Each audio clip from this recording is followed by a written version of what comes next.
Iedarbība par Bībeles elli un Šeolu un Hadesu. Kādā vietā ir elle, vai tas ir tikai kaps, kurā dvēsele guļ gaidot mūžīgo spriedumu, vai arī tā ir moku un ciešanu vieta. Ļoti bieži viltus skolotāji aizstāv vārdu elle Bībelē ar ebreju Šeolu, sengrieķu Hades ar oriģinālajām Bībelē.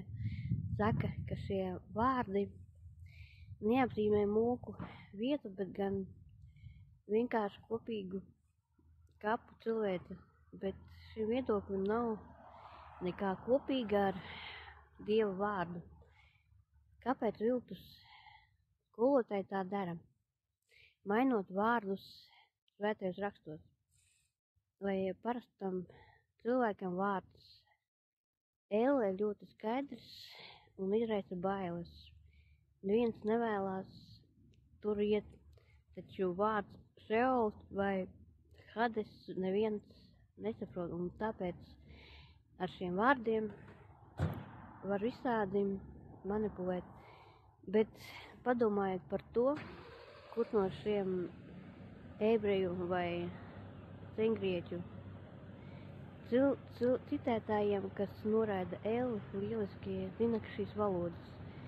Gal galā papildus vārdu tulkojumam ir arī konteksts, ir vienkārši vispārējā rakstīta nozīme, un kurš no viņiem papildus tam saprot perfektu teoloģiju, kalpo Jēzum Kristum, sludina nesabojātu evaņģēliju un attiecīgi gūst augļus. Tāda nav, bet ir apostols Pēteris, kurš savā vēstulē baznīcai labi runāja par viltu skolotājiem.